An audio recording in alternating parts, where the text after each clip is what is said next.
esto que vos decías, que está bueno ser sujeto de conocimiento. Pero ¿qué es sujeto de conocimiento? Porque lo que pretendemos es ser sujeto de conocimiento absoluto. O sea, la mayoría de los seres humanos nos consideramos estar en posesión de la verdad, cosa que está bien, no hay ningún inconveniente.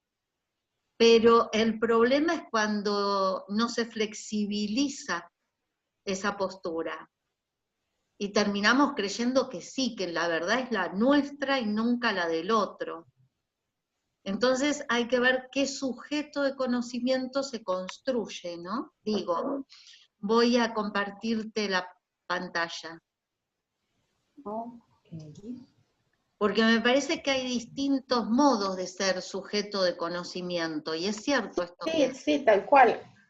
Que tiene que ver con... Todavía me sale que no... A ver, para. Ahí está, Recién, ahora sí. ahí pude. Buenísimo. Bien. Sí, tal cual. Lo que pasa es que cuando uno habla de sujeto de conocimiento se refiere en general a esto de tener creencias básicas, ¿no? Creencias, por ejemplo, acerca de la existencia de Dios, ¿no? Pueden ser lo más complejas del mundo, pero también creencias respecto de qué está bien hacer en determinada situación. O, por ejemplo, un caso bastante común, si las mujeres pueden hablar de política o de fútbol, por ejemplo, ¿no? O sea, no estamos hablando de creencias muy sofisticadas tampoco.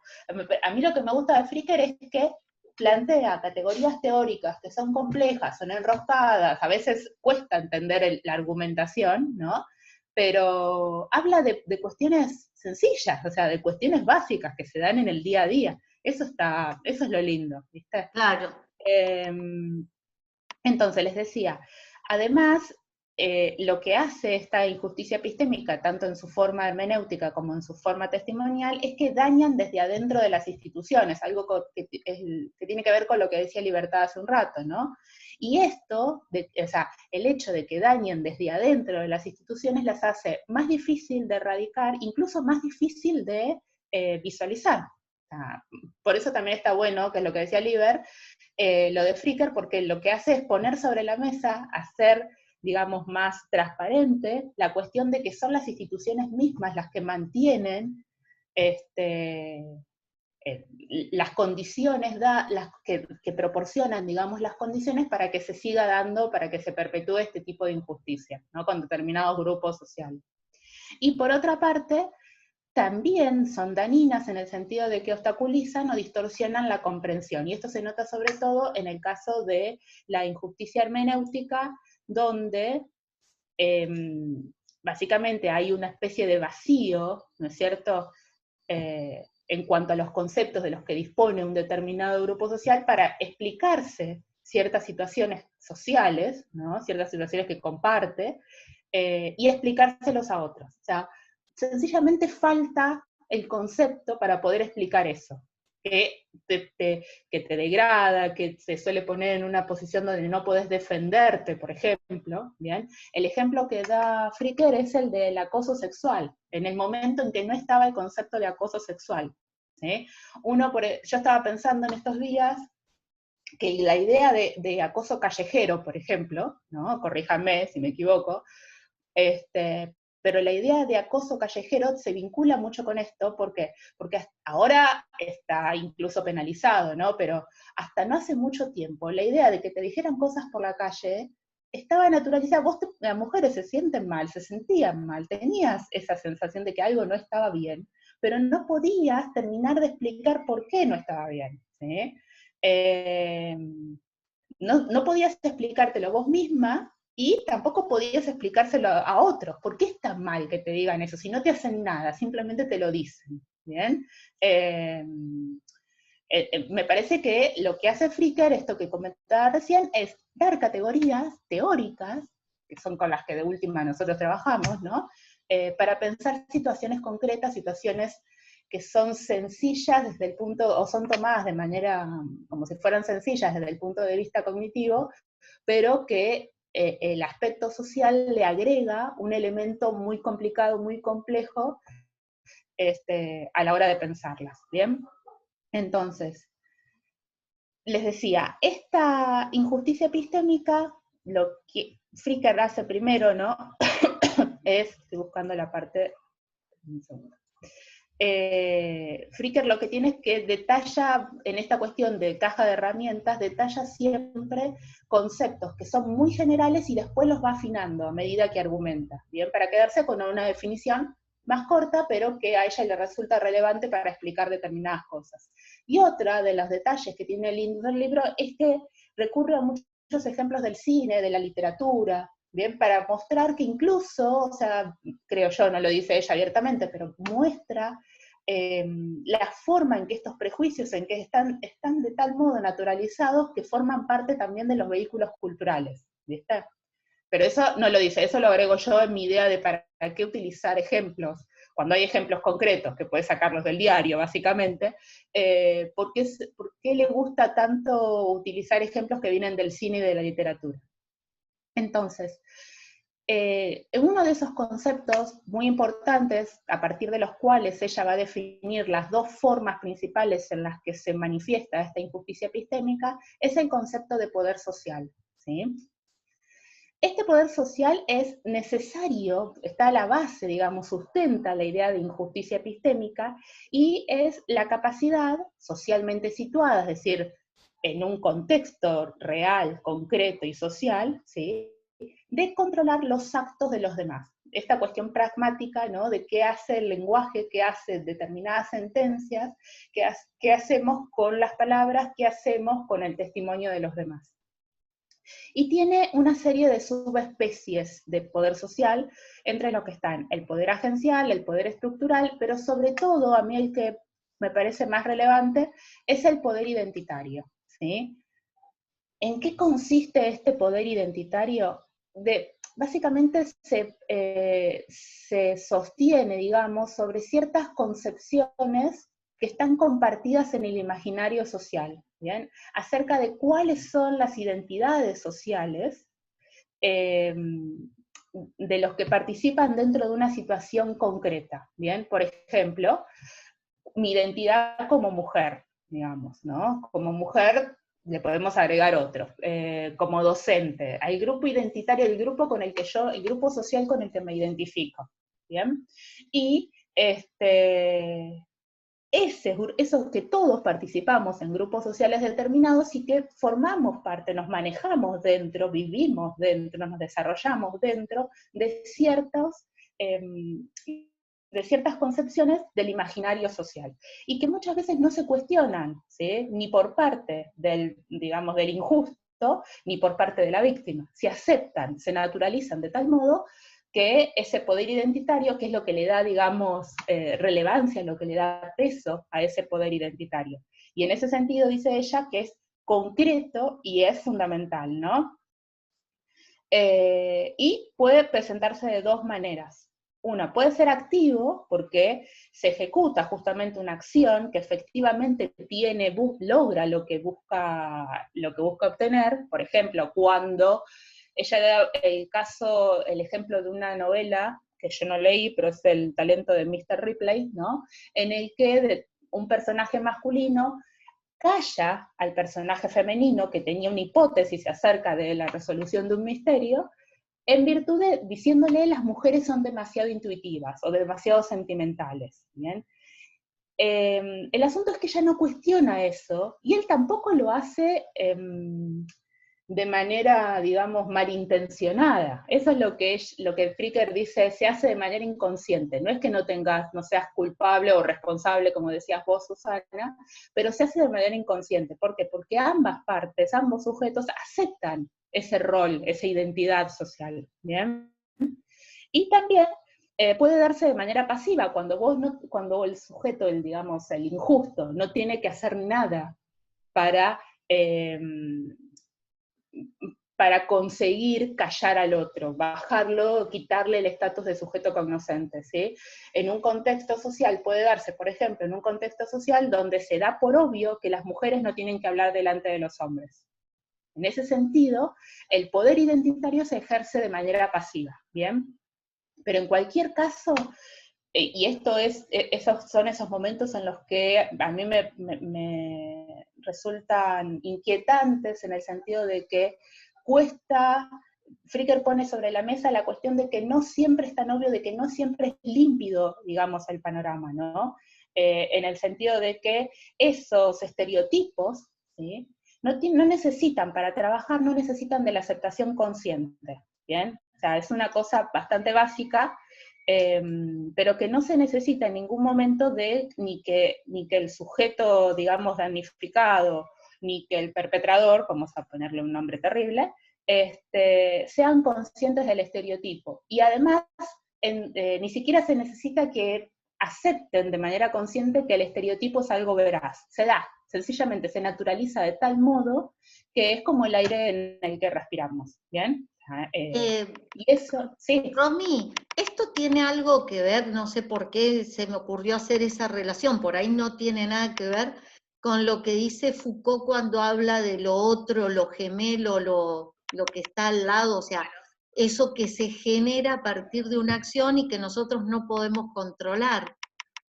Bueno, Fricker lo cita a Foucault entre las fuentes, digamos, que hablan de este tipo de poder, ¿no? Del poder relacional, de la cuestión de cómo se da el manejo del poder dentro de las relaciones sociales. Lo tiene como antecedente también. Sí, sí, tal cual. Que no necesita, ¿sí?, no necesita ni la aceptación consciente ni el reconocimiento del estereotipo, y ni siquiera necesita de una acción concreta, se puede dar en este nivel pasivo, ¿no? Perfecto. La permeabilidad de ese estereotipo. Entonces, les decía, este concepto de poder social es, digamos, el que fundamenta o el que está a la base de las injusticias epistémicas. La idea general la categoría general de injusticia epistémica incluye dos formas principales: la injusticia testimonial y la injusticia hermenéutica. A la injusticia hermenéutica, no sé si es solo en este trabajo, yo leí solamente un artículo de ella, además del libro, y siempre me parece que le da menos, la trabaja menos. No sé si es porque la injusticia hermenéutica se entiende mejor o por qué, pero me da la sensación siempre de que trabaja menos la injusticia hermenéutica que la injusticia testimonial. En cualquier caso, la injusticia testimonial tiene que ver con el hecho de que el conocimiento de una persona, ¿sí?, o sea, que su testimonio valga, digamos, su credibilidad es cuestionada porque esa persona pertenece a un determinado grupo social. Por ejemplo, porque sos mujer, porque sos negro, porque sos anciano, porque sos niño, ¿bien? Entonces, en virtud de que perteneces a un determinado grupo social, disminuye, hay un déficit en la credibilidad de tu testimonio. Tu testimonio vale menos, ¿bien? Entonces, ¿de dónde surge esto? ¿De qué se alimenta, digamos? Básicamente de estos prejuicios que surgen, que se vinculan con ese estereotipo que está aceptado con ese poder identitario, ¿no? Donde, por ejemplo, el hombre, en virtud de ser hombre, de identificarse con el grupo masculino, con el grupo de los hombres, tiene cierto poder, ejerce ciertas acciones sobre la conducta de la otra persona porque es mujer, ¿bien? Lo mismo puede pasar respecto del adulto con el niño, respecto al viejo, ¿bien? Entonces, la cuestión es que en el oyente los prejuicios conducen a que disminuya la credibilidad de los juicios del hablante, pero no porque tenga algo contra vos particularmente, ¿sí? Y esto es lo terrible, sino que esos prejuicios actúan de manera estructural, de manera sistemática, ¿bien? El problema no lo tengo con vos como sujeto concreto y tal, aunque después se reflejan, digamos, los efectos sobre vos, sino con el grupo identitario, con ese estereotipo con el que te identifico, ¿bien? Y en ese sentido, dice Fricker, este tipo de injusticia testimonial es inconsciente, no es deliberada, ¿sí? Aunque tampoco es accidental, ¿no? O sea, ¿por qué no es accidental? Porque justamente se da en virtud de toda esta carga prejuiciosa, digamos, dentro de una estructura institucional, dentro de lo que serían las relaciones sociales en su conjunto. Por ejemplo, no se trata, es una especie, dice ella, es una especie de error epistémico ingenuo, ¿bien? En el sentido de que no lo haces malintencionadamente, no hay una manipulación consciente como podríamos hablar de las fake news, aunque, ¿no? Y esto hay que reconocerlo, la manipulación de la información, esto de generar noticias falsas, lo que busca, o sea, de manera indirecta, es, ¿no? Influir sobre esos prejuicios que después producen casos de injusticia testimonial, ¿bien? O sea, la manipulación consciente por parte, deliberada por parte de ciertos grupos de la información, por ejemplo, tiende a acentuar los casos de injusticia testimonial y de injusticia hermenéutica. Ella dice que la causa de esta injusticia testimonial es un prejuicio en la economía de la credibilidad. ¿Qué quiere decir esto? Básicamente eso, que le descrees del testimonio de otro, ¿sí? No porque te parezca, como dicen los analistas, digamos, los que ven el conocimiento de la forma occidental tradicional desde el punto de vista estándar, porque la justificación que tenés no es tan buena, sino porque descreen a priori de tu testimonio por el grupo con el que te identifican, ¿sí? Y el ejemplo clásico, el ejemplo que pone ella, es el de la aportación de rostro, cuando bueno, no dice aportación de rostro, ¿no? Pero cuando la policía te detiene porque sos negro y no cree tu testimonio, por ejemplo, no cree la explicación, el policía no cree la explicación que le da el detenido, sencillamente porque es negro, a priori, ¿bien? Ahora, tanto con respecto a la injusticia testimonial como a la injusticia hermenéutica, Fricker trata de buscar la forma de contrarrestar esto, si es que cabe la posibilidad de esperar una forma que contrarreste, o algo que contrarreste este tipo de injusticias, ¿no? Porque resistencia a la injusticia hubo siempre. Entonces, ¿de qué manera podés contrarrestar esto? Y ella habla de la virtud, en este caso, del oyente virtuoso, de la virtud de la justicia testimonial como una virtud, ¿bien? ¿Por qué?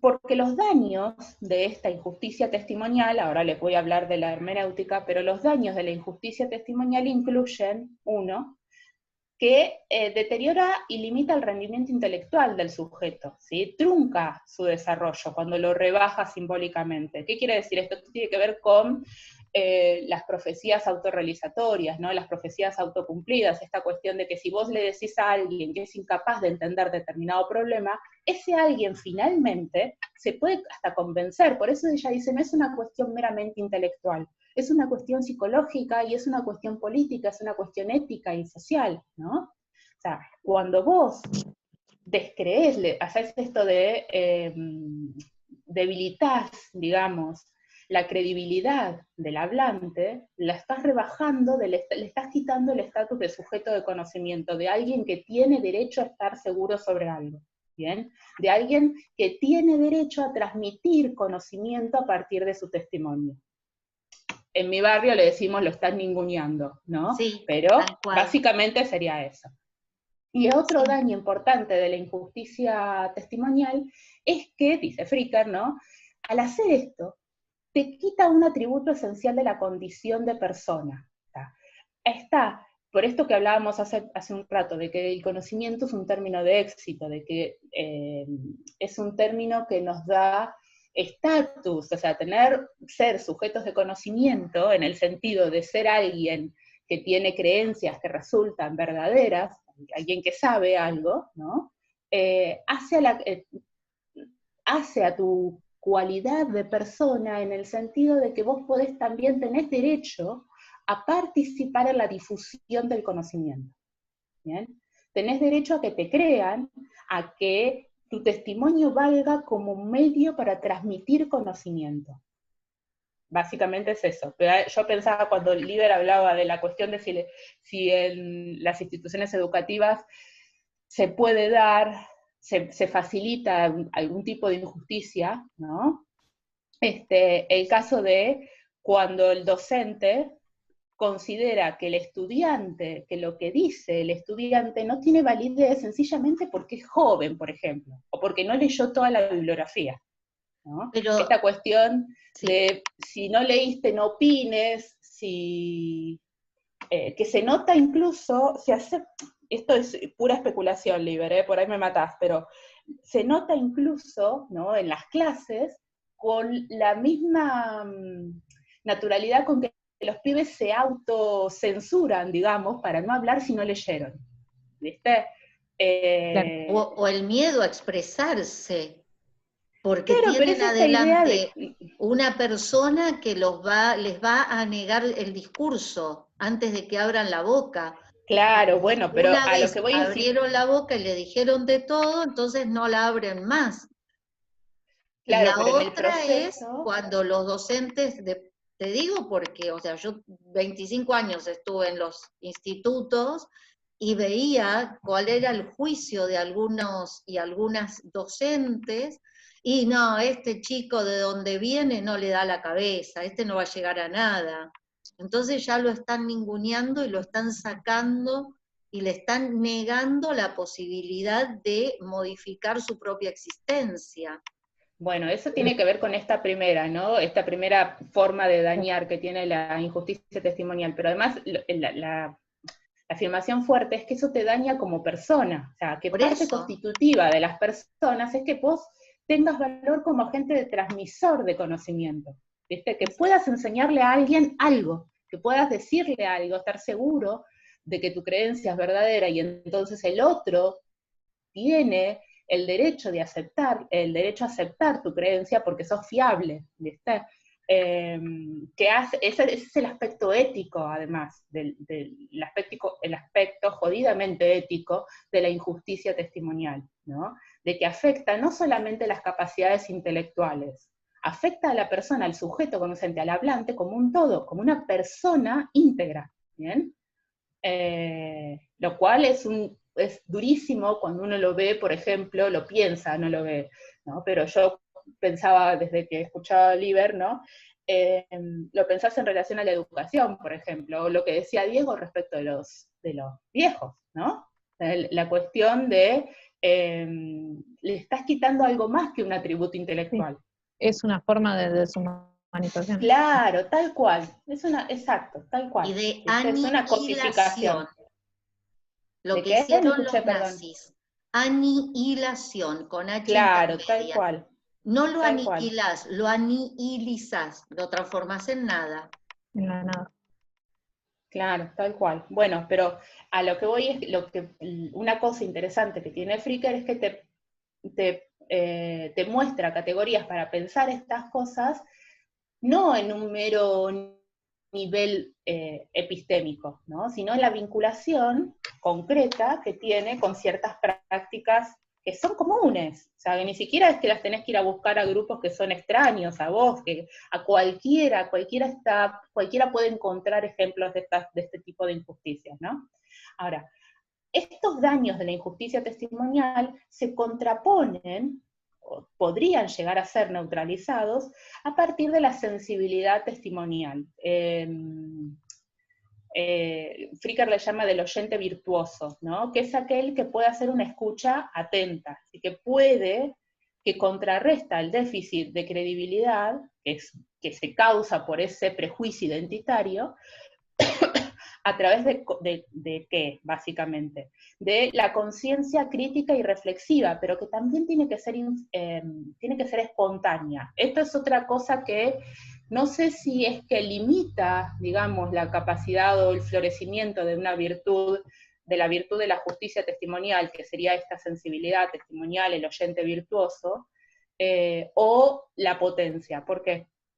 Porque para este oyente virtuoso, este oyente que ejerce una escucha atenta del otro, que trata de evitar la injusticia testimonial, este oyente tiene que trabajar de tal modo que esa conciencia crítica, esa conciencia reflexiva, neutralice las distorsiones que los prejuicios ponen entre el oyente y el hablante, ¿bien? Y en ese sentido va a contrarrestar ese déficit de credibilidad.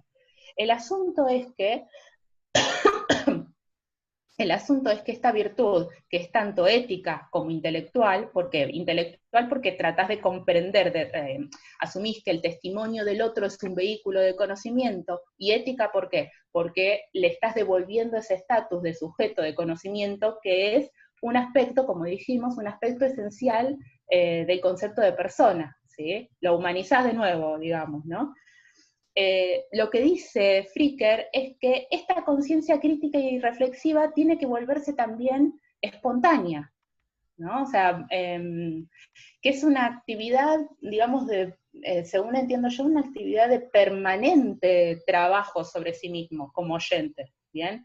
Ella dice, la cito porque lo explica mejor que yo, los prejuicios no se expresan tanto en el plano de la creencia como en el plano de la imaginación social y de los compromisos emocionales que moldean de manera subrepticia las percepciones que los oyentes tienen de los hablantes.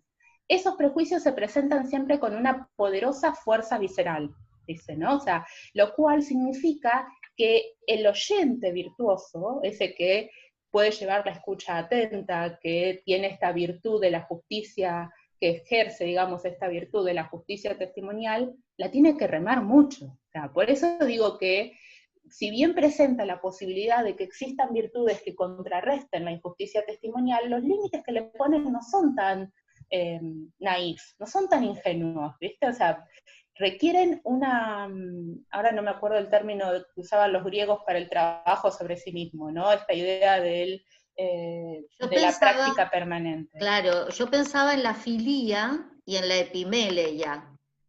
La epimeleia es la práctica sobre sí mismo, y la filía es esta relación de escucha atenta con el otro. Bueno, ¿ves? Sería una combinación así, de una práctica permanente sobre tus propios prejuicios, que además van cambiando. Claro, además el tema es que la dinámica de los prejuicios cambia, de modo tal que es como que todo el tiempo tenés que estar en guardia para poder ser un oyente virtuoso, ¿sí?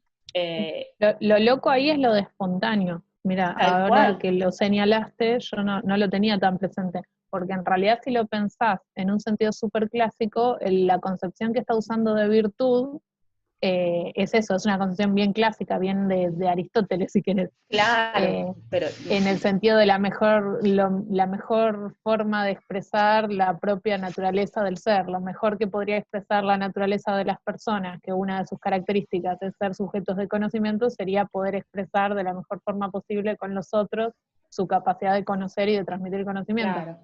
Pero si vos para poder hacer eso tenés que superar los prejuicios, y para poder superar los prejuicios tenés que tener una escucha atenta, pero esa escucha atenta tiene que ser espontánea, eso es medio loco, porque Claro, entonces no es algo que vos cual. podés laburar necesariamente sobre vos mismo. Por eso Entonces, te digo, ¿viste? Es medio no sé raro. si es espontánea como recurrente o espontánea como espontánea. De que te sale naturalmente, ¿no es cierto? No sé, ahora me dejaste pensando en la palabra Claro, esa. a mí me llama la atención, me parecía como un límite, como decir, sí, se puede dar, como que es muy cautelosa al respecto de qué tanto podés hacer para evitar estas injusticias, tanto la testimonial como la hermenéutica, ¿viste? Claro.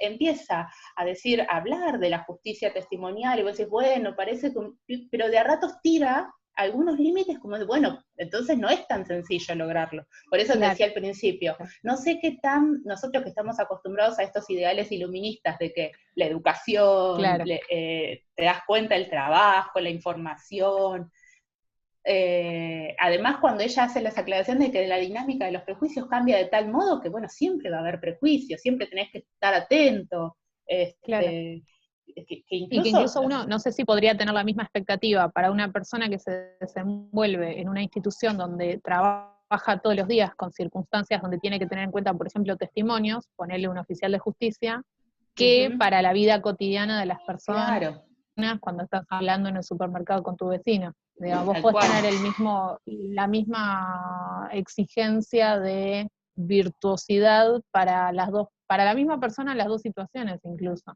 Cuando trabaja de fiscal y cuando va a hacer las compras a la verdulería, le exigís el mismo nivel de no sé, de tolerancia testimonial, es medio No, loco. ella dice, viste, que depende del contexto siempre, entonces Claro. es como que no hay nunca algo más o menos definido, viste, algo más o menos, alguien puede en ser... realidad está bueno que lo deje todo bastante abierto, porque te deja un montón de espacio para trabajar vos. Sí, tal cual, sí. Es esto, ¿no? O sea, que te deja esta... que también se parece al justo medio de Aristóteles, ¿no? A esta parte de actuar del modo en que actuaría el hombre virtuoso. Claro, O sea, sí. No te deja del todo cerrado cómo es que tenés que hacerlo. Claro, ¿viste? sí. Sí, en ese sentido está bueno. A mí lo que me pasa es que de a ratos estaba así, qué sé yo, la confianza, súper confianza. Sí, vamos. Y de rato a la mierda todo. A mí me gusta, a mí me cabe el ideal moderno de que se puede llegar a la mejor versión posible, pero no sé, es difícil. Yo no sé, porque una persona, esto que estaban diciendo ustedes, ¿no? O sea, una persona que va a ser virtuosa en el Tribunal de Justicia, ¿puede no serlo cuando está hablando con el verdulero? Porque Eso piensan también, de forma diferente, porque pertenecen a agrupaciones diferentes. Tal cual, no porque sé. uno ve el mundo y te llaman de un determinado modo, entonces es pesimista y el otro es optimista, tiene que estar bien el optimismo y no el pesimismo. Lo que pasa es que no sé si todos los contextos posibles habilitan el ejercicio de esta virtud epistémica, ¿viste? Sí. De esta virtud testimonial, digamos. Si como ella dice, depende del contexto, yo puedo tratar de ser, como docente, un oyente virtuoso. Como madre, y hasta ahí nomás, un oyente virtuoso, ¿no? Porque ya en un momento digo, cállate porque te lo digo yo porque soy tu madre, y listo, ¿no? Sí. Claro, pues ahí me doy cuenta. Los límites. Sí. ¿Se escucha? No, una cosita que te quería comentar. Bueno, primero gracias por esto, porque me siento un poco culpable que yo te hice trabajar con... Yo fui el que propuse esta idea. No. Fuiste vos, pensé que había sido Federico. Dije, no voy a matar a Federico. Te lo súper agradezco, y además que era, bueno, había escuchado varias veces a esta autora y no, la verdad que me queda mucho más claro qué es lo que dice, me resulta interesante. Pensaba dos cosas, una respecto a esto último y una que vengo pensando desde que arrancaste, ¿no? Hay un texto de Ortega que se llama Creencias e Ideas, y que de alguna manera él en una frase define bastante bien esto de lo que estamos hablando, ¿no? Él dice, en ese texto, que es un texto breve, dice, en las creencias está, las ideas las tenemos, ¿no? En las creencias vivimos, ¿no? Pensando en esta idea de prejuicio, o sea, tal cual. Y es tanto que los vivimos que es como decías vos hace un ratito, es el agua para el pez, ¿no? Claro, tal cual. Y entiendo también que obviamente no es un trabajo, es un trabajo que es individual, pero no es solo individual, no alcanza con que sea individual. Tal cual. Y tiene mucho de contexto, porque a mí me pasa, digamos, el registro discursivo por ahí que tengo o la manera de por ahí de problematizar estas cosas que puedo tener con ustedes, con otros amigos, colegas de filosofía, por ahí yo tengo otros grupos, por ejemplo, no sé, los grupos de trabajo de la Escuela de Formación Profesional, que son grupos que yo de alguna manera pertenezco al grupo, tenemos un grupo de WhatsApp, que son hiper machistas, o sea, y yo de alguna manera, ¿cómo ejerzo, digamos? Y yo por lo menos no colaboro culturalmente a fomentar más de eso, pero tampoco me salgo ni se los pongo en cuestión, porque yo creo que no es mi lugar, y no me siento en el lugar de superioridad moral para señalarle a ellos esa cuestión, digamos. Pero es una cultura que es, digamos, si yo les mostraría 2 o 3 cosas acá, por ahí ustedes, que por ahí no tienen... Te pido que me pongas en el grupo nada más que para bardear. Claro. No. Se pudre todo.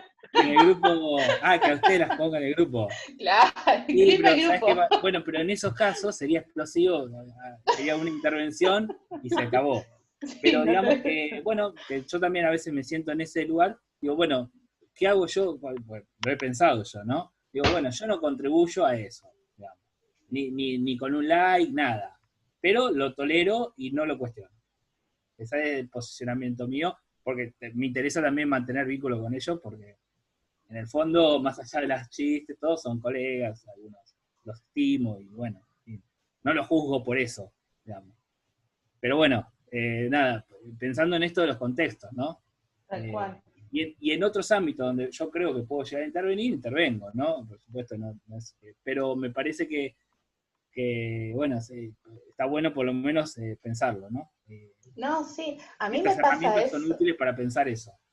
Sí, Perdonen, además es como... perdonen Sí. un segundito. ¿Qué hacemos? ¿Volvemos a entrar nosotros los que hemos quedado y estamos enganchados? ¿O A mí me queda un pedacito, me queda este pedacito Sí, nada en más. realidad la yo. cortamos, pobre Romy.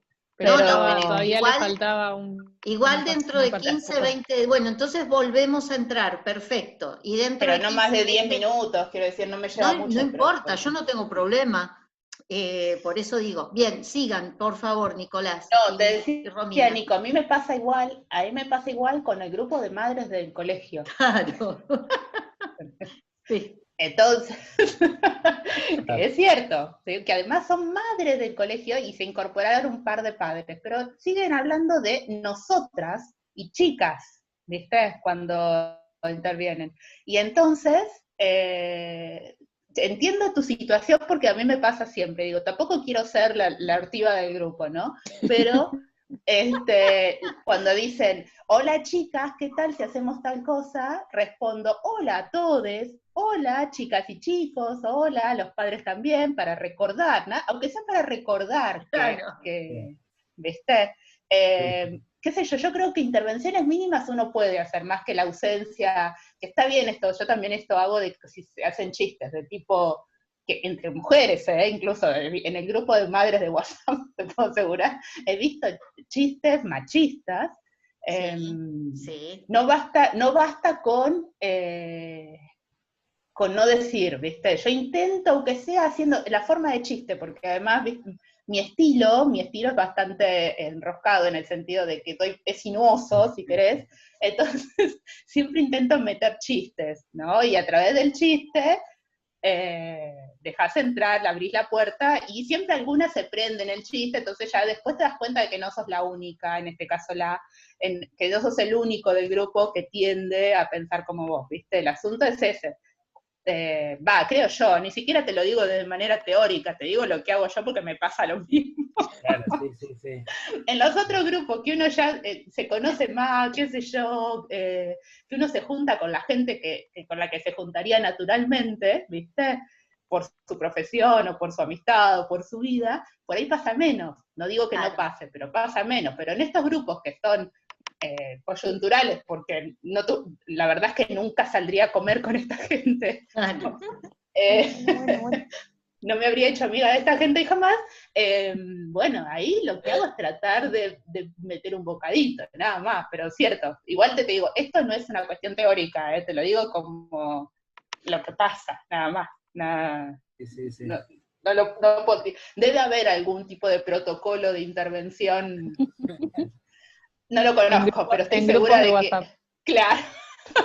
No, y además, otra cosa, cortita, te dejo así, otra cosa, también el contexto virtual frente a algo que, porque yo por ahí cuando me junto con ellos, pues nos juntamos una vez por mes a comer, que vuelva a salir esto, yo ahí me siento con más capacidad para intervenir en el diálogo interpersonal. O sea, haciéndole una pregunta, ellos por ahí, no sé, te digo, ¿sabés? Anotó una mujer en carpintería, y yo le puedo decir, bueno, pero ¿qué tiene de malo? ¿No? Entonces puedo intervenir desde una pregunta, pero ahí, en modo personal y en otro contexto, que es de la virtualidad, siempre tensa, porque... No, por eso, pero... A mí no me gusta, por lo menos trato de no llevar disputa en el ámbito virtual. No, claro, pero eso me parece, viéndolo desde la cuestión de Flickr, ¿no? De hasta dónde se mete esto de que es estructural el prejuicio, ¿viste? O sea, de que se mete en todos los ámbitos, en las cuestiones más básicas. No es tan fácil, no es una cuestión de esto que decía Liberno, no es una cuestión meramente de voluntad cambiar esto. No. Y no es algo que vos dijiste, ¿no? No es algo que puedas hacer solo. Además, porque la institución daña esto, ¿no? Dañan desde adentro de las instituciones. Qué sé yo,